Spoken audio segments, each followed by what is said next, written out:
the motivation, isn't it? And I think going back to that United game, the thing that got me was they were really, really well up for it, and we weren't really, really well up for it.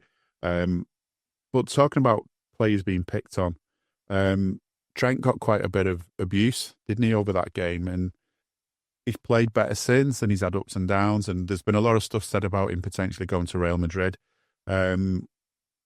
Are we sort of making everything the way the world is now? Everything's black and white, isn't it? Everything on social media, you're either for or against something. There's no like middle ground. You can't change your mind. You've got to pick a side and stick to it, which is, why the world's so divisive. But with Trent, yeah, he's not being perfect. He's not being horrendous. Is it? Are we sort of? Yeah, I mean, we've got to separate whatever's happening with him in terms of a contract, and we can blame the club as much as him on that and his agents and all the rest of it. But in terms of actual playing, did he get too much stick for what was essentially a bad game when he's had so many good games? I think, especially when you're in the ground, which it was, you're caught in the moment, and there is no denying he was poor against United. Like, yeah. Doesn't take anybody who doesn't really know much about football to say, like, he's not doing very well here. Nothing's going right for him. Why did he stay on so long? Yeah, it genuinely, a lot of questions and accusations have been labelled at him, saying, like, is his head turned, his body language, but that game, that game means more to Liverpool fans, and no disrespect to Liverpool fans around the world, but local Liverpool fans, that's up there with the derby. Like, Manchester United and Everton, they're the first two fixtures that come out to start the season that you go, right, where are they? And then you look for, your Cities, your Arsenals and whatever. But they mean everything, and to what is labelled as the Scouser in the team, which, I'd like to address the fact that there's another one in Curtis Jones, but, he was feeling a little bit down when that song gets sung. That way, he got Costa Simicus as well, but Oh yeah, I mean, it's possible. But the song weren't sung against United because there's too much noise around the Real Madrid rumours, and he's done not a lot in terms to quash them. Whereas Virgil and Salah have sort of semi-quashed them in terms of they're saying the right things to sound as though they want to stay at the club. But then when you turn in a performance like that, it did get toxic. People around me, and a couple of times I was like, get him off. Like, he clearly is having a bad time there. Like, get him off, get Bradley on, get something done, because it's harming us more than it's benefiting us. And there's a lot of fingers of blame to be pointed in a lot of directions. But at the end of the day, like, there was only, for me in that situation, the finger should have been pointed at Slot to say, like, you can see what we can all see, surely, and he's having a bad time. Yeah. Sort it out.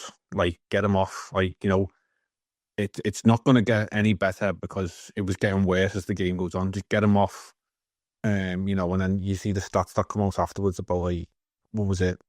70, 80 minutes or something like that. Trent was on the field and didn't win a challenge or a tackle, and Bradley comes on and wins 3 in like the space of a minute, and you're like, well, the desire's there from this kid. Like, he wants to play for the shirt, and right there and then in that moment, Trent didn't look like he wants to play for the shirt.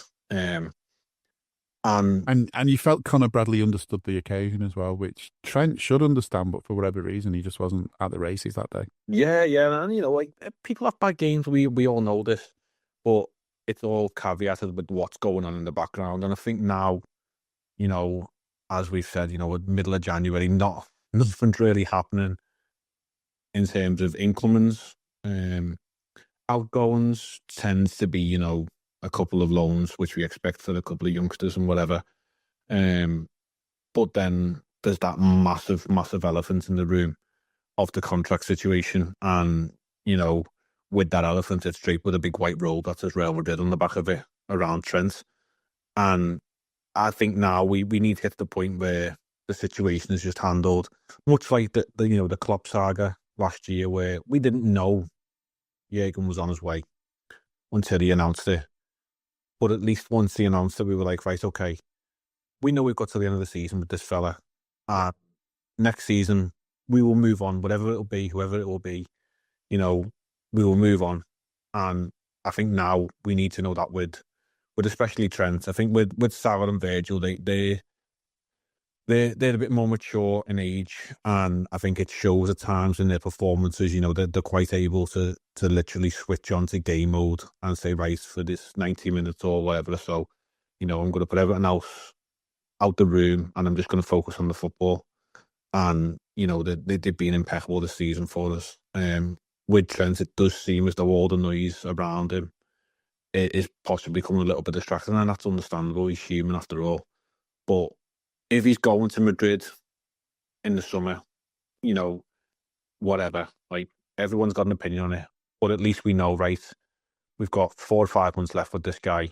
And if we are going to use him on a regular basis, that's down to Slot, and he's the man to assess the whole situation on and off the field, what's going on, where his brain is, where his ability levels are. Is he ready to play or not? Or, is he going to really bed in Conor Bradley and say, right, well, you're here for next season at least. Let's sort of get you right up to speed and ready. And we know where we stand then, and everyone can sort of be at peace with it. But the longer it rumbles on, I think the more of a distraction it's going to become. And, when we're not having the best little run of form in terms of the last few games, as we said, we could do with silencing as much of the distractions as possible and just allowing us to get back to the football.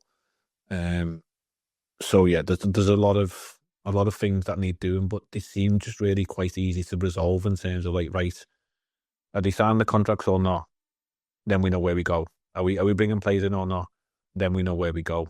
The chances are we're not going to sign any players, and the contract, we don't know if they're getting done or not. But we're possibly jeopardising, the fact that we've got a good lead in the league. We've got, progression in the Champions League. We're in the semi-final of one cup. We've progressed in another one. Not calling the quadruple, but we're doing well on all fronts. We've seen this before, and we've also seen it being derailed by March. Like, can we at least find as many possible factors that could derail it and stop them in the tracks now before they actually get to the point of causing a derailment? Yeah, it's all these little bits. Train-wise, if you knew what went into keeping the railways as safe as possible, you'd probably be quite bored by the end of reading it all. But it's the same thing. It's the little things that make a difference. It's the attention to detail that makes a difference. And uncertainty, I honestly think it's one of the worst places to be, is being in a place where you're uncertain about something that matters to you. So on a personal basis, it could be you're in a job situation and you've heard rumours going around about redundancies and things like that, and you don't know what's going to happen, who's going to go. Is it your place that's going to be affected? Is it true? Is it not? And it's horrible. And a lot of people will say it's actually worse knowing that something's going to be happening, that some announcement's going to come. That's worse than when you actually get the announcement. I've heard people say that time and again, because once you've got the announcement, it's like, right, that's still bad if it is bad news. But at least now you can go, right, so that's where I stand. Here's my options. I can now do something or other with those options and try and move forward with it. And I think this has got to be what we've got to do with those three. It's going on too long, and the uncertainty, and everyone's like, I still feel there's people sitting there waiting for the chance to call name any of the three players, all kinds of evil names about them because they've decided to leave. Likewise, there's people sat waiting, raring to go to sort of get out there and give them a big hug and say, come on, we're glad you're staying. And even that stuff's sort of hanging in the balance. I think it's got to be handled better than it has been, and it can still be handled well. It could be, it genuinely could be the case that, let's say Trent, he's had an offer off Real Madrid, and he's not sure, because obviously for Trent it means leaving the place he grew up in, not just the club but the city, leaving family behind. Maybe a big move like that he's not sure about. Maybe he's already made his mind up. Maybe it's nothing to do with that. Maybe it's money. Who knows? But if he's not made his mind up and he's got different offers on the table, maybe we need to say, and it applies to all three, hurry up. We'll give you a couple of weeks to make your mind up on that. If he already has made his mind up, then I don't see the benefit to us of keeping it quiet. You know, we might as well just say that he's leaving, and this applies to all three, and maybe get a nice piece put together where they talk about, you know, how grateful they are. You know, the usual PR stuff. I could write it for them, to say the right things about how grateful they are to have been a Red all this time and how they really want to make a difference and leave on a high with us being champions, and they'll never forget the time here and all that kind of stuff, because it's true. I'm sure that's the case. Whatever reason that they leave, I'm sure they've loved being here. If they do leave, and that's if they are leaving, but at least, you know, get it out there, get it announced, end the uncertainty, and then we're not reading all the stuff in the papers all the time. Which, let's face it, when you read gossip, it's so many times just completely and utterly made up. Other times it's just agents trying it on, trying to get things through, trying to see what they can do, trying to get some interest in another player and all the rest of it, trying to sniff out whether there's any interesting players. It's all a big game, and it's just, we're playing into it in the worst possible way. I get the way that we've always sort of said this thing about we'll keep our business in-house and all the rest of it, and I wouldn't have an issue with that. But the thing is, as you said before, we're slap bang in the middle of January now, halfway through the transfer window. Chances are none of them are going anywhere this window. I mean, there was supposedly a bid from Real, which didn't sound very serious with the money that was supposedly bid. You know, just like there was a bid for Salah a while ago from Saudi, which wasn't high enough to be serious at the time, in my opinion. But so the three of them are staying. Let them until summer at least. Let's just end the uncertainty, know where we stand, and let's make the most of them if we've only got them till the end of the season. And if we've not, let's enjoy knowing that we've got them for even further. It's just frustrating.